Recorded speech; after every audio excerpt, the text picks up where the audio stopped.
The conference room at Halcyon Labs in Vancouver felt tighter than usual that Thursday morning. Maybe it was the tension vibrating off the walls, or maybe it was the sheer arrogance strutting across the head of the table. I sat quietly in my chair, taking it all in, waiting for the storm I'd seen coming. My younger brother Nathaniel was in full performance mode.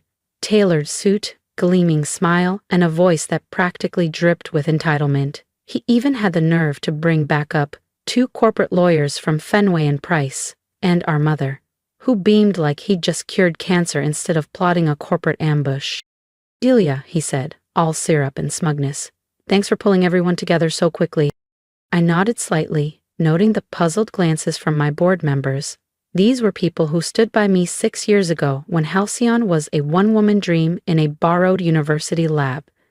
Now, we were one trial away from transforming immunotherapy delivery, and Nathaniel thought he could walk in and take it. "As some of you may know," he began, pacing like a TED Talk knockoff, "Novawell Holdings is expanding its biotech portfolio. What you don't know is, I've just been appointed their head of strategic acquisitions." My jaw tightened. So this was it.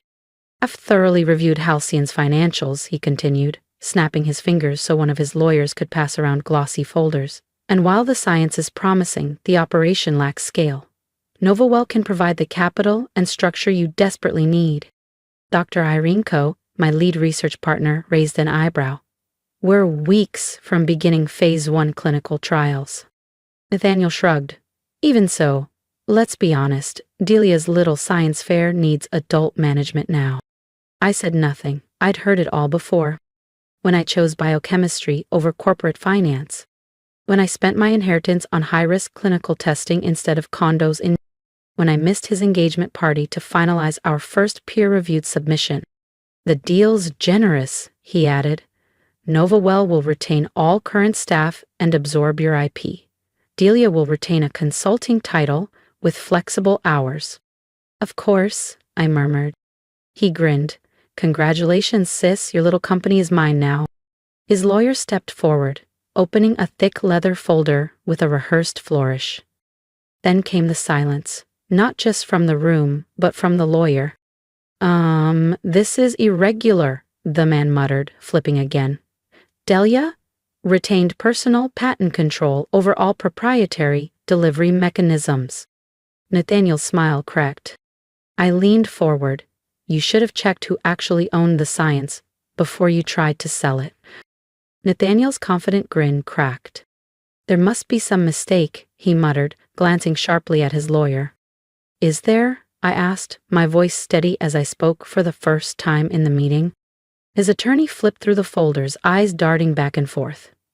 These patents. They're all registered to me," I finished for him. "Delia Sorensen, personally. Not to Halcyon Labs, to me." The room erupted into hushed whispers. Board members looked at each other, eyebrows raised, some suppressing smirks. Nathaniel's face flushed crimson. "That's not possible," he snapped. "The company licenses the patents from me," I said calmly, folding my hands in front of me. "It's a detail you might have noticed if you'd done actual due diligence, instead of assuming your little sister was too naive to protect herself."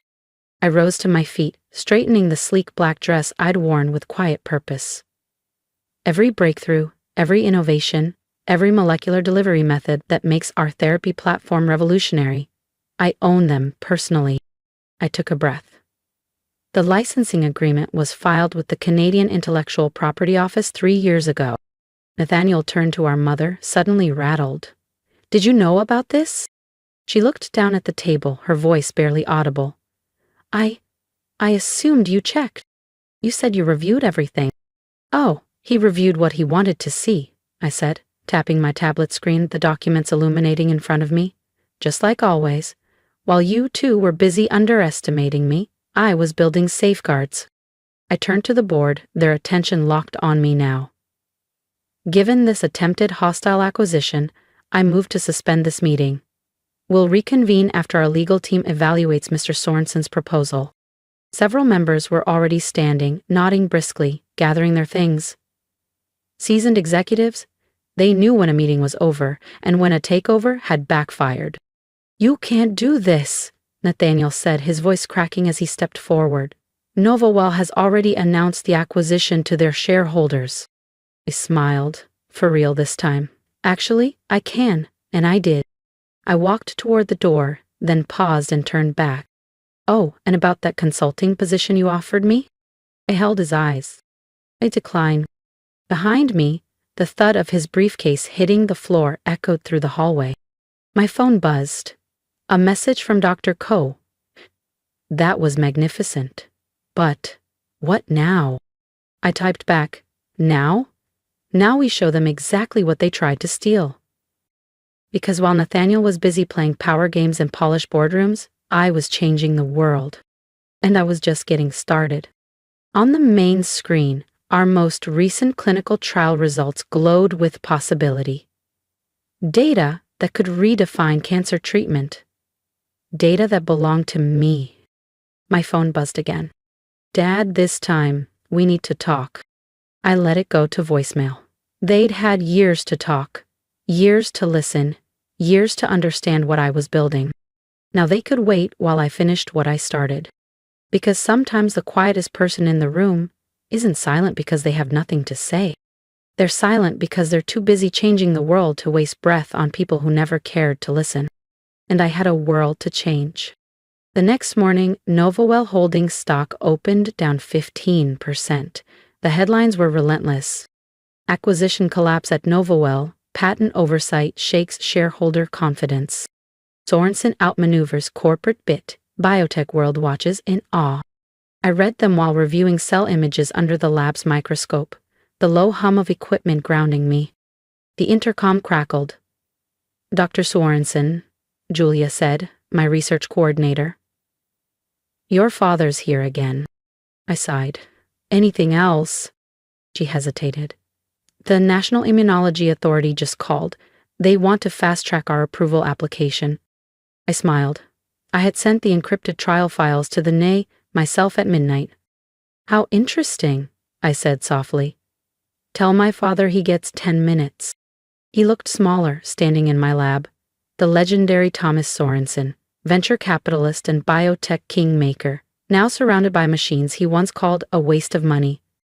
"The board at Novawell is calling for Nathaniel's resignation," he said bluntly. "Not my problem." "Ilya, please, he's your brother." I carefully placed a glass slide beneath the lens. Was he my brother when he tried to steal my company? When he called my research a science fair project? I adjusted the focus, watching the cancer cells rupture and dissolve. He didn't understand, but more importantly, he didn't try to. Dad said nothing. "And neither did you," I added, not unkindly. "Everyone underestimated me. That was your mistake." I straightened and turned to him. "Do you know what you're looking at?" I gestured to the microscope. He shook his head. "This is the future of cancer treatment," I said. "Nanoparticles, coded to deliver chemotherapy directly to cancer cells. No damage to healthy tissue, no hair loss, no nausea, no suffering. 0 side effects, 94% efficacy in trial conditions." He blinked. "That's impossible." "No, Dad," I said gently, "that's science." I tapped my screen, projecting the full trial data across the lab monitor. "The NIA is expediting review. In 6 months, this treatment will be saving lives." My father stared at the screen. My God. And for the first time in my life, I think he actually saw me. If you believe in quiet strength, in fighting for what's right even when no one's watching, subscribe to the channel. Delia's story isn't over yet, and what comes next will leave them speechless. "Delia, your 10 minutes are up." I turned back to the microscope. "Julia will show you out." "Wait." My father reached into his briefcase, pulling out a folder. "Nathaniel asked me to give you this. It's a revised offer. From Novawell. Triple the original amount." I took the folder, glanced at the gold embossed logo, then fed it straight into the lab's paper shredder. "Tell Nathaniel he can keep his money," I said without a blink. "I have something better. I have results." After he left, I checked my phone. 3 missed calls from Nathaniel. 2 from my mother, and 1 from Dr. Ko. Swarm of vultures incoming. 5 new acquisition offers sat in my inbox. I typed back. Declined them all. We're staying independent. Because independence was what I'd fought for all along. The freedom to pursue truth, without interference, without ego, without family politics. My phone buzzed again, an unknown number. I answered cautiously. Dr. Sorensen, this is Dr. Sandra Collins with the NIA Review Board. My heart skipped. We've examined your trial data, she said. It's revolutionary. Thank you. We'd like to move forward with the Fast Track program. Your therapy could be fully approved by the end of the year. I looked into the microscope again, at the targeted nanoparticles dissolving cancer cells with chilling precision. That would be acceptable, I said. There's one more thing, she added, voice lower.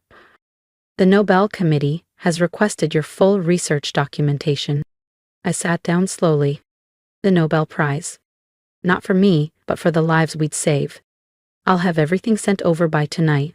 After the call ended, I walked to the tall glass window overlooking downtown Vancouver.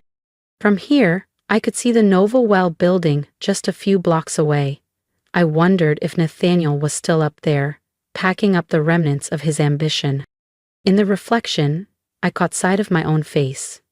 Not the quiet girl they used to overlook, but Dr. Delia Sorensen, scientist, founder, and, apparently, contender for a Nobel. My phone buzzed again. The text from Nathaniel. You've ruined me. Happy now? I typed back. I didn't ruin you. Your arrogance did that. But don't worry, when we cure cancer, I'll make sure you get a discount. Because success isn't about proving others wrong. It's about proving yourself right. And I was about to prove something that could change the world. 6 months later, I stood at the podium of the National Institutes of Health press conference. Camera flashes lit the room as I announced the FDA's approval of our treatment. Behind me, a massive screen showed real-time imaging of cancer cells disintegrating. This isn't just a treatment, I said. I concluded my speech clearly, without fanfare. This is a revolution in oncology, and it's only the beginning. The questions came quickly. Dr. Sorensen, how does it feel to be the youngest scientist nominated for the Nobel Prize in Medicine? Will Halcyon Labs remain independent? Any comment on NovaWell Holdings' recent bankruptcy filing? I answered each one with the same calm precision I'd developed in the lab. Measured, deliberate, grounded in evidence. But one question made me pause. Dear Dr. Sorensen, your brother Nathaniel was recently quoted saying this technology was stolen from him. Do you have a response? I smiled slightly. The public patent records speak for themselves. Now, if you'll excuse me, I have patients waiting. Back in my office, Julia was already there, holding a tablet. Our latest results just came in, she said. Survival rate is holding steady at 96%. It's unprecedented. Good, I replied, scrolling through the data. Start prepping the regulatory brief for our next trial. Already done, she said, then hesitated. Your mother's here. I looked up. Where? Reception. She's been sitting there all morning, watching the press conference. I sighed. Send her in.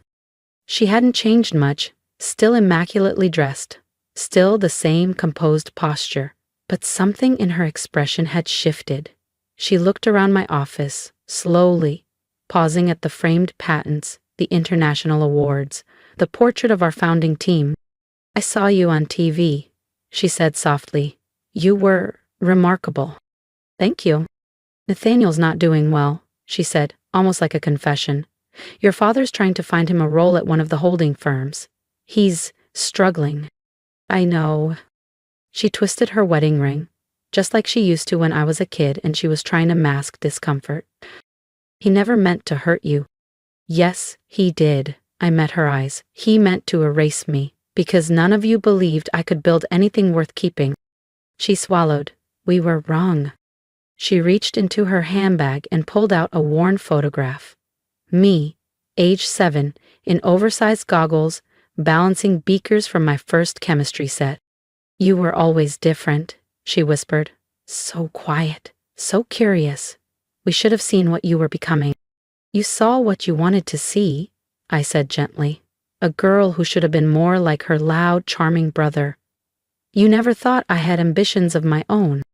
And now? She asked quietly. Now that you've proven us wrong? I turned to the window. Outside, cranes were breaking ground on Halcyon Labs' new global research campus. Now, I said, I'm going to cure more diseases, create more breakthroughs, save more lives. Without external pressure, without interference, I added, then softened slightly. But if you're genuinely interested in understanding what I do, the lab tours are every Thursday. She gave a quiet nod, understanding the olive branch for what it was. I'll be there. After she left, I made my way down to the lower level. My real home. My lab. On my desk sat a sealed envelope from the Nobel Committee, still unopened. But I didn't need their validation anymore. I had something far more powerful. Results. My phone buzzed. A message from Nathaniel. Congratulations, I was wrong. Then one from my father. You've changed the world, Delia. I'm sorry I didn't see it sooner. And finally, from Julia. Ready to start the next revolution? I picked up my lab coat and smiled, always. Because success isn't about patents or headlines or even proving people wrong. It's about changing the world while they're busy underestimating you. And I was just getting started. 1 year later, I stood at the podium in Stockholm accepting the Nobel Prize in Medicine. My family sat in the audience, not as critics, not as puppet masters, but as witnesses to what happens when you underestimate the quiet ones. In my speech, I didn't mention the attempted takeover, or the legal battles, or the family tension. Instead, I spoke about the patients, thousands of them, now living cancer-free because of our therapy. I spoke about what was coming next. Alzheimer's, autoimmune diseases, rare genetic disorders, and I spoke about the power of quiet determination. Sometimes, I concluded, the greatest breakthroughs come from the people you least expect. The ones working in silence while others are speaking over them. The ones changing the world while others are still planning how to take it. That night, I returned to my temporary lab in Stockholm. As I looked out the window, my reflection came into view. Nobel laureate, scientist, CEO, the quiet girl they once underestimated, who went on to change the world. My phone buzzed one last time, and a message from a young researcher on our team. Dr. Sorensen, I think we've found something promising in the Alzheimer's trials. I smiled and slipped on my lab coat, because this was never about proving them wrong. It was about proving what's possible when you stop listening to the noise of doubt and start listening to the quiet voice that says, discover, create, revolutionize. And I was still listening.